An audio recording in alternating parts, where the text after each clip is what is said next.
ఆత్మనిర్భర్ భారత్కు మరో చారిత్రాత్మక అడుగు పడింది. రక్షణ మంత్రి రాజ్నాథ్ సింగ్ చేతుల మీదుగా 6,670 టన్నుల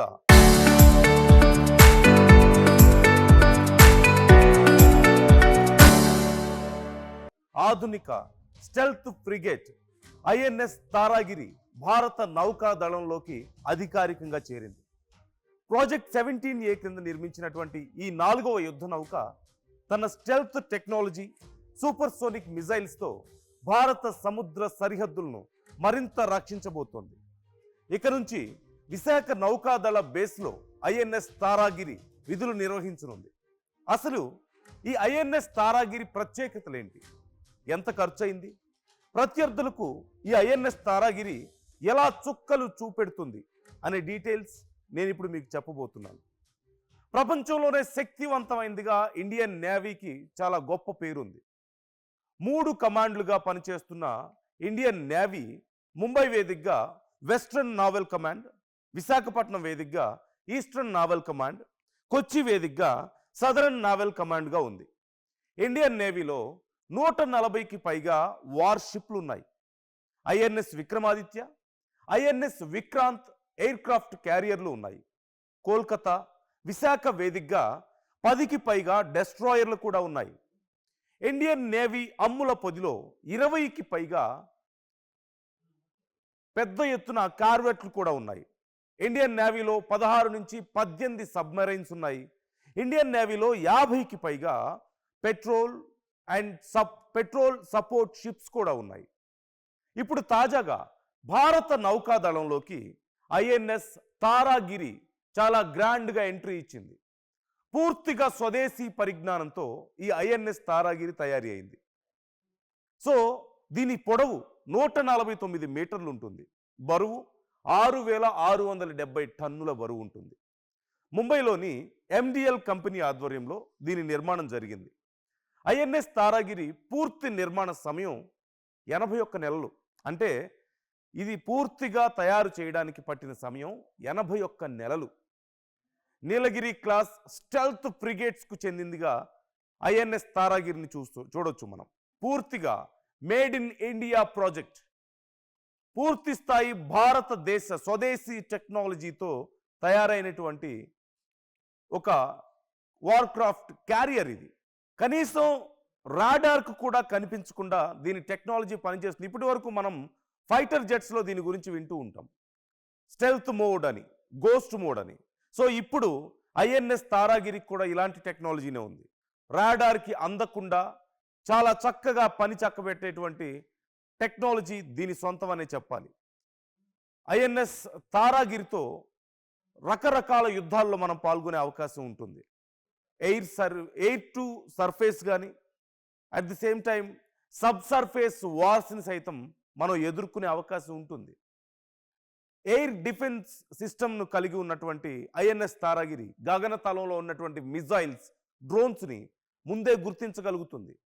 100 నుంచి 300 కిలోమీటర్ల వరకు ఇది పూర్తి స్థాయిలో ట్రాక్ చేయగలుగుతుంది. చుట్టుపక్కల నౌకపై దాడి చేయకుండా ముందే గుర్తించి కూల్చడం దీనికి ఉన్నటువంటి ప్రత్యేకత. అంటే మిజైల్ ఇంటర్సెప్ట్ సిస్టమ్ చాలా గొప్పగా ఉందని చెప్తున్నారు. ఐఎన్ఎస్ తారాగిరితో యాంటీ సబ్మెరైన్ వార్ఫేర్ సైతం నడపొచ్చు. నీటిలో దాగి ఉన్నటువంటి శత్రువులను కూడా నాశనం చేయగలుగుతాం. కొన్ని అడుగుల లోతులో, 100 అడుగుల లోతులో ఉన్నటువంటి శత్రువులను కూడా దీని ద్వారా నాశనం చేయొచ్చు అని చెప్తున్నారు. సోనార్ సిస్టమ్ ద్వారా శత్రువులను గుర్తించగలుగుతాం. అలాగే దీనికి టార్పిడోస్ని ప్రయోగించే శక్తి కూడా ఉంటుంది. ఒక మాటలో చెప్పాలంటే మనం మిజైల్స్ అంటే గాలిలో ప్రయాణించి లక్ష్యాన్ని చేరుకుంటాయి. టార్పిడోస్ కూడా నీటిలో మిజైల్స్ అని చెప్పొచ్చు. నీటిలో ప్రయాణించి సబ్మెరైన్స్ని కానీ షిప్పులను కానీ ధ్వంసం చేయగలుగుతాయి. జస్ట్ లైక్ గాల్లో ఎలాగైతే ఈ మిజైల్స్ ప్రయాణిస్తున్నాయో, నీటిలో ప్రయాణించే ఈ మిజైల్స్ని టార్పిడోస్ అంటారు. చిన్న స్థాయిలో ఉంటాయి కొంచెం. యాంటీషిప్ మిజైల్ వార్తో కూడా ఐఎన్ఎస్ తారాగిరి చాలా దూకుడుగా ఉండగలుగుతుంది. ఇది నేరుగా శత్రువుల నౌక మీద దాడి చేసే ప్రక్రియ దీనికి ఉంది. బ్రహ్మోస్ లాంటి క్షిపణులతో సైతం టార్గెట్ను క్షణాల్లో నాశనం చేయగల శక్తి దీనికి సొంతం. అంటే భారీ మిజైల్స్ని సైతం మోసుకెళ్ళగలిగేటువంటి కెపాసిటీ వాటిని ప్రయోగించగలిగేటువంటి శక్తి వీటికి ఉంటుంది. ఐఎన్ఎస్ తారాగిరికి ఒక అధునాతన టెక్నాలజీ ఫీచర్స్ని కూడా ఇచ్చారు. బ్రహ్మోస్తో సహా అనేక రకాల మిజైల్స్ని కూడా అమర్చేలా డిజైన్ చేశారు. కొన్ని షిప్స్ నుంచి మనం కొన్ని రకాల మిజైల్స్ని మాత్రమే ప్రయోగించగలుగుతూ ఉంటాం. కానీ ఈ తారాగిరి ద్వారా మల్టిపుల్ మిజైల్స్ని ప్రయోగించగలిగే కెపాసిటీ ఉంది. 300 నుంచి 500 కిలోమీటర్ల టార్గెట్స్ని కూడా బ్రహ్మోస్ లక్ష్యంగా చేసుకోగలదు, మనకు తెలిసిందే. BrahMos at the same time 32 Barak 876mm super rapid గన్స్ని కూడా ఇది కలిగి ఉంటుంది. At the same time AK-630 CIWS Varunastra RBU 6000 అంటే ఈ టార్పిడోస్, ఇలా అన్ని టెక్నాలజీస్ ఇది కలిగి ఉంటుంది. ఒక్కసారి మరింత క్లియర్గా దీనికి ఉన్నటువంటి కెపాసిటీస్ నేను 1 by 1 మీకు చెప్పే ప్రయత్నం చేస్తాను. ఒక్కసారి ఈ విజువల్స్ చూడండి, మీకే అర్థమవుతుంది. ఇక్కడ మీకు స్క్రీన్ మీద కనిపిస్తుందే ఇప్పుడు ఐఎన్ఎస్ తారాగిరి. ఇప్పటికే చాలా గ్రాండ్గా మన నావీలోకి ఎంటర్ ఇచ్చింది. విక్రమాదిత్య లాంటి మరొక షిప్ అనే మనకి చెప్పాలి. ఇండియన్ నేవీకి ఉన్నటువంటి అమ్ముల పొదిలో ఉన్నటువంటి ఒక పెద్ద అస్త్రాల ఒక కుప్పగా చెప్పొచ్చు దీన్ని మనం. అన్ని రకాల కెపాసిటీస్ దీనికి ఉంటాయి. అంటే మిజైల్స్ని ఇంటర్సెప్ట్ చేయడం కానీ, వాటర్ లోపల కానీ, సర్ఫేస్ మీద కానీ, ఎయిర్లో కానీ, ఎక్కడైనా సరే ఇది అటాక్ చేయగలుగుతుంది. పెద్ద పెద్ద మిజైల్స్, బ్రహ్మోస్ లాంటి మిజైల్స్ని సైతం ప్రయోగించగలుగుతుంది. ఒకవేళ ఎవరైనా మిజైల్స్ ప్రయోగిస్తే ఇది గాల్లో ఇంటర్సెప్ట్ చేయగలుగుతుంది, వాటర్లో ఇంటర్సెప్ట్ చేయగలుగుతుంది. సో ఒక మాటలో చెప్పాలంటే 360 డిగ్రీస్ వార్షిప్ అనే చెప్పాలి. భారతదేశానికి పూర్తి భారతీయ టెక్నాలజీతో తయారైనటువంటి 360 డిగ్రీస్ వార్షిప్ అనే చెప్పాలి. ఒక్కసారి దీని క్వాలిటీస్ 1 by 1 బ్రీఫ్గా మరికొన్ని నేను మీకు చూపించే ప్రయత్నం చేస్తాను. పిసిఆర్ భారత నౌకాదళంలో ఇప్పటికే చేరింది. 80 నెలలకు పైగా దీన్ని తయారు చేయడానికి సమయం పట్టింది. నెక్స్ట్, పూర్తిగా స్వదేశీ పరిజ్ఞానంతో ఐఎన్ఎస్ తారాగిరి తయారీ అయింది. ఇంచ్ టు ఇంచ్ పూర్తి స్థాయిలో మన భారతదేశ టెక్నాలజీతో తయారైంది. సగర్వంగా మనం చెప్పుకోగలిగినటువంటి ఒక విషయం ఇది. At the same time INS Taragiri తయారీ తర్వాత మన రక్షణ రంగానికి సంబంధించిన వ్యాపారం కూడా మరింత పెరగడానికి అవకాశం కనిపిస్తుంది. మన నుంచి మరిన్ని వార్క్రాఫ్ట్ క్యారియర్స్ కానీ, షిప్స్ కానీ కొనడానికి బయట దేశాల వాళ్ళు ఇంట్రెస్ట్ చూపిస్తున్నారు. బ్రహ్మోస్ తర్వాత ఎలాగైతే మన దగ్గర నుంచి మిజైల్స్ కొనడానికి ఇంట్రెస్ట్ చూపించారో, ఈ ఐఎన్ఎస్ సిరీస్లో తారాగిరి మన లిస్ట్లో చేరిన తర్వాత మన బిజినెస్కి సైతం ఇది పెద్ద ఊతం ఇవ్వబోతుంది. దీని పొడవు 149 మీటర్లు, బరువు 6670 టన్నులు. నెక్స్ట్, ముంబైలోని MDL కంపెనీ ఆధ్వర్యంలో దీని నిర్మాణం చేపట్టారు. నెక్స్ట్, ఐఎన్ఎస్ తారాగిరి పూర్తి నిర్మాణ సమయం 81 నెలలు. ఇంతకుముందు మనం చెప్పుకున్నట్లుగా 81 months సమయం దీనికి పట్టింది. At the same time Nilgiri class stealth ఫ్రిగేట్స్కు చెందింది ఈ INS Taragiri. So stealth frigates, stealth మోడ్లో ఇవి పనిచేయగలుగుతాయి. నెక్స్ట్, నీలగిరి క్లాస్ స్టెల్త్ ఫ్రిగేట్స్కు చెందింది, ఇంతకుముందు మనం చెప్పుకున్నాం. నెక్స్ట్, రాడార్కు కూడా కనిపించకుండా స్టెల్త్ టెక్నాలజీతో ఇది పనిచేయగలుగుతుంది. మనం F-35 లాంటి యుద్ధ విమానాల గురించి మాట్లాడుకున్నప్పుడు రాడార్కు దొరకకుండా పనిచేయగలుగుతాయి. చాలా సౌండ్ కంటే కొన్ని రెట్ల వేగంతో ఇవి ఎగరగలుగుతాయి. And at the same time ఇవి చాలా స్మూత్గా పనిచేసుకుపోతాయని చెప్తాం కదా, ఇది ఆ లిస్ట్కి సంబంధించింది. రాడార్స్కి దొరకకుండా స్టెల్త్ మోడ్లో, అంటే ఫైటర్ జెట్స్ చాలా వేగంగా ఉంటాయి, చాలా ఎత్తులో ఎగురుతాయి, అవసరమైతే చాలా తక్కువ ఎత్తులో ఎగిరి రాడార్ రేంజ్కి అందకుండా వెళ్ళొచ్చు అని చెప్పి మనం మాట్లాడుకుంటాం. కానీ ఇంత పెద్ద షిప్స్ కూడా రాడార్ రేంజ్కి దొరకకుండా ఉంటాయా? అఫ్ కోర్స్ ఉంటాయి. హీట్ సిగ్నేచర్స్ చాలా తక్కువగా ఉంటాయి. And at the same time radar సిగ్నల్స్ని చాలా ఈజీగా రిఫ్లెక్ట్ చేయకుండా ఉండడం వీటి కెపాసిటీ ఉంది. అంటే ఆ సిగ్నల్స్ని ఈజీగా అబ్జార్బ్ చేసుకునేటువంటి కెపాసిటీ ఉంటుంది. సో దానివల్ల రాడార్స్కి అందకుండా ఇవి పనిచేయగలుగుతాయి, ఇంత పెద్ద షిప్స్ కూడా. And at the same time air, surface, sub surface వార్స్కు తారాగిరి రెడీగా ఉంటుంది అని చెప్తున్నారు. అంటే ఎయిర్లో ఉన్న లక్ష్యాలనైనా, లేదంటే ఎయిర్ నుంచి వచ్చే లక్ష్యాలనైనా సరే అటాక్ చేయడమైనా, ఇంటర్సెప్ట్ చేయడమైనా దీంతో easy. At the same time గ్రౌండ్లో ఉన్న లక్ష్యాల నుంచి అయినా, గ్రౌండ్ నుంచి వచ్చేటువంటి ఏ రకమైన ఆయుధాలనైనా సరే అటాక్ చేయొచ్చు, ఇంటర్సెప్ట్ చేయొచ్చు. And at the same time water war కూడా ఇది చేయగలుగుతుంది. అంటే అండర్ వాటర్లో సబ్మెరైన్స్ నుంచి వచ్చేటువంటి టార్పిడోస్ లాంటివి కానీ, at the same time submarines ఏవైనా మన చుట్టుపక్కల శత్రువులు ఉంటే వాటి మీద టార్పిడోస్ని ప్రయోగించడం కానీ, ఈ రెండు కూడా ఇది చేయగలుగుతుంది. అంటే air, ground, water, underwater ఏ రకమైన యుద్ధానికైనా సరే ఇది సిద్ధంగా ఉంటుంది. నెక్స్ట్, ఎయిర్ డిఫెన్స్ సిస్టమ్ కలిగినటువంటి కెపాసిటీ దీనికి ఉంది. అండ్ అఫ్కోర్స్ ఇంతకుముందు మనం చెప్పుకున్నట్లుగా మిజైల్స్ని ప్రయోగించగలుగుతుంది, మిజైల్స్ని ఇంటర్సెప్ట్ చేయగలుగుతుంది. అట్ ది సేమ్ టైం వచ్చే మిజైల్స్ని ఇంటర్సెప్ట్ చేయడానికి ప్రత్యేకమైనటువంటి మెషిన్ గన్స్ లాంటివి ఉన్నాయి, మనం ఇంతకుముందు చెప్పుకున్నట్లుగా. అండ్ ఇప్పుడు గగనతలంలో ఉన్నటువంటి మిజైల్స్, డ్రోన్స్ని సైతం ఇది పేల్చేయగలుగుతుంది. చిన్న స్థాయి మెషిన్ గన్స్ నుంచి మొదలు పెడితే పెద్ద పెద్ద మిజైల్స్ వరకు కూడా అన్నిటిని దేన్నైనా సరే ఇది ఇంటర్సెప్ట్ చేయగలుగుతుంది. అండ్ దేన్నైనా సరే తిరిగి అటాక్ చేయగలిగేటువంటి కెపాసిటీ దీనికి ఉంటుంది. Next, anti submarine warfare. ఇది చాలా ఇంపార్టెంట్. ఒక సబ్మెరైన్తో ఫైట్ చేయాలంటే మరొక సబ్మెరైన్ని రంగంలోకి దించాలి అని చెప్తుంటారు. కానీ ఐఎన్ఎస్ తారాగిరిలో యాంటీ సబ్మెరైన్ వార్ఫేర్ చేయగలిగినటువంటి కెపాసిటీ ఉంది. అంటే సబ్మరైన్స్ని చాలా డీప్గా ఉంటాయి, సహజంగా మనం చూస్తూ ఉంటాం. 100, 200 ఫీట్, 300 ఫీట్ డిస్టెన్స్లో కూడా లోపల డెప్త్లో అవి ప్రయాణిస్తూ ఉంటాయి. అంత ఈజీ కాదు కనుక్కోవడం. సో కానీ వాటిని కూడా కనిపెట్టగలుగుతుంది. వాటి నుంచి వచ్చేటువంటి టార్పిడోస్ని ఇది ఎదుర్కోగలుగుతుంది. అట్ ద సేమ్ టైం సబ్మరైన్స్ మీదకి టార్పిడోస్ని సైతం ప్రయోగించగలిగేటువంటి కెపాసిటీ దీనికి ఉంది. సో అన్ని రకాలుగా మనం RBU 6000 వరుణాస్త్ర గురించి మనం విన్నాం. AK-630 లాంటి వెపన్స్ ఉన్నాయి. చూద్దాం, దాని లిస్ట్ ముందు నేను మీకు చూపించే ప్రయత్నం చేస్తాను. నెక్స్ట్, నీటిలో దాగి ఉన్నటువంటి శత్రువులను నాశనం చేయడం. ఇప్పుడు మనం చెప్పుకున్నట్లుగా సబ్మరైన్స్ని సైతం అటాక్ చేయగలిగే capacity. Next, anti ship missile వార్తో ఐఎన్ఎస్ తారాగిరి చాలా దూకుడుగా వ్యవహరిస్తూ ఉంటుంది. ఈవెన్ ఆపోజిట్లో ఉన్నటువంటి యుద్ధ నౌకల్ని, పెద్ద పెద్ద యుద్ధ నౌకల్ని సైతం డెస్ట్రాయ్ చేయగలిగినటువంటి కెపాసిటీ దీనికి ఉంటుంది.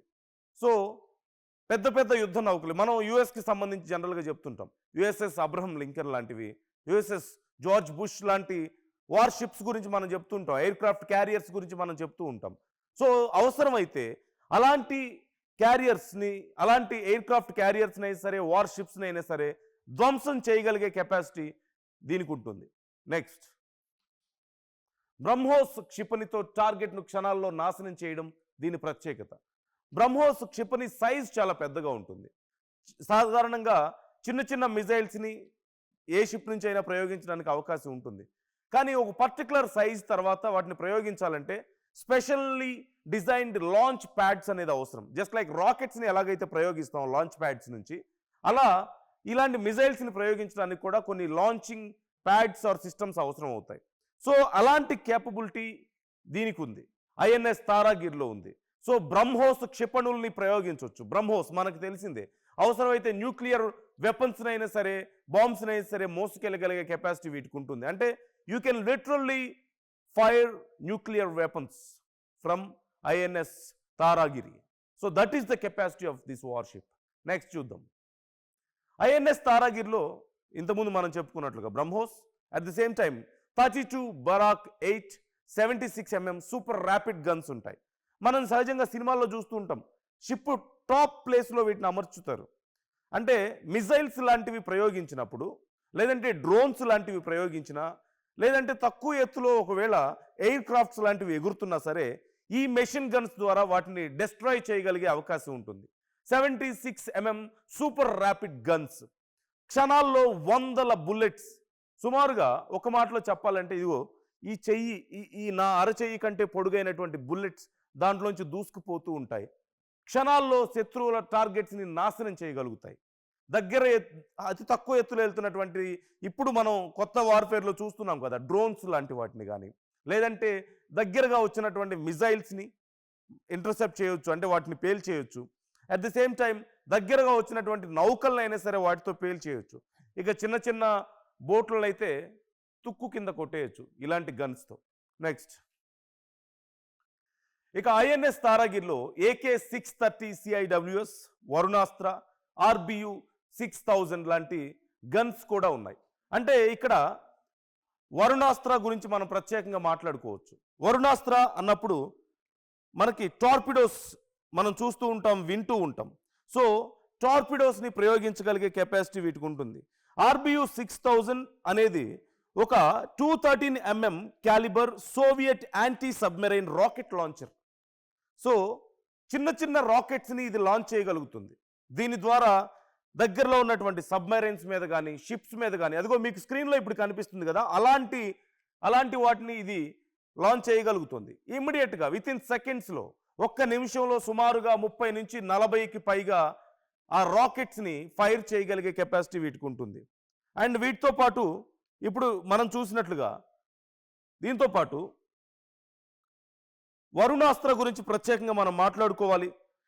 యాంటీ సబ్మెరైన్ టార్పిడోస్ అంటే సబ్మెరైన్స్ని పేల్చడానికి ఉపయోగించేటువంటి టార్పిడోస్ని ఈ వరుణాస్త్ర సిస్టమ్గా మనం చెప్పుకుంటాం. భారతదేశం టెక్నాలజీతో తయారు చేశారు దీన్ని కూడా. ఇక దీంతో పాటుగా AK-630 CIWS is a Soviet and Russian fully automatic naval rotatory cannon close in weapon system అన్నమాట. ఒక మాటలో చెప్పాలంటే ఇది ఒక కెనన్. అంటే మనం ఒకప్పుడు వింటాం కదా, ఫిరంగుల నుంచి గుండ్లు ఎలాగైతే ప్రయోగించేవాళ్ళో అలా ఈ కెనన్స్ నుంచి ప్రయోగిస్తారు. అంటే దగ్గరలో ఉన్నటువంటి షిప్స్ని డెస్ట్రాయ్ చేయడానికి ఉపయోగించేటువంటి AK-630 CIWS Varunastra torpedoes system మన ఇండియన్ టెక్నాలజీతో తయారైంది. ఇక at the same time RBU 6000 చిన్న సైజు రాకెట్స్ని నిమిషాల్లో కొన్ని వందల కొద్దీ ప్రయోగించి దగ్గరలో ఉన్నటువంటి శత్రువుల నౌకల్ని కానీ, లేదంటే సబ్మెరైన్స్ లాంటివి కానీ, ఏ వేటినైనా సరే డెస్ట్రాయ్ చేయగలిగేటువంటి rapid action system, rapid defence system మన దగ్గర ఉంది. At the same time attack system కూడా. నెక్స్ట్ చూద్దాం. హెలికాప్టర్ హంట్, దీనికి ఉన్నటువంటి ఒక ప్రత్యేకమైనటువంటి కెపాసిటీ, నీటిలో దాగి ఉన్నటువంటి శత్రువుల్ని గుర్తించి అటాక్ చేయగలుగుతుంది. సో హెలికాప్టర్స్ని సైతం, లేదంటే దగ్గరగా వచ్చినటువంటి ఫైటర్ జెట్స్ని సైతం ఇంటర్సెప్ట్ చేయగలిగే కెపాసిటీ వీటికి ఉంటుంది. యాజ్ వి ఆల్రెడీ డిస్కస్డ్, నీటిలో దాగి ఉన్న శత్రువులు అంటే సబ్మరైన్స్ని డెస్ట్రాయ్ చేయగలిగేటువంటి capacity. Next so these are the specific efficient qualities of INS Taragiri. సో ఇప్పుడు INS తారాగిరి మన భారతీయ నేవీలో చేరింది. 81 నెలల పాటు శ్రమించి కష్టపడి కోట్ల రూపాయలు, వందల కోట్ల రూపాయలు ఖర్చు పెట్టి మన ఇండియన్ టెక్నాలజీతో తయారు చేసుకున్నటువంటి పూర్తి స్థాయి ఇండిజినియస్ టెక్నాలజీతో తయారైనటువంటి మన నౌక ఇప్పుడు మన ఆర్మీకి, మన నేవీకి, మన ఎయిర్ ఫోర్స్కి తోడైంది. మన త్రివిధ దళాలకు ఇది ఒక స్పెషల్ హెల్ప్ అనే చెప్పాలి. సో రోజు రోజుకి భారత్ మన సొంత టెక్నాలజీతో తయారు చేసుకుంటున్నటువంటి, పెంచుకుంటున్నటువంటి మన వ్యవస్థల్ని మనం చూస్తున్నాం. INS విక్రాంత్ కానీ, ఇప్పుడు తారాగిరి కానీ, విక్రమాదిత్య కానీ, ఇవన్నీ కూడా పూర్తి స్థాయిలో భారతీయ టెక్నాలజీతో తయారైనటువంటి war carriers, war craft carriers కానీ, వార్ షిప్స్ కానీ అని చెప్పొచ్చు మనం. సో వీటి మీద మీ అభిప్రాయాలు ఎలా ఉన్నాయి?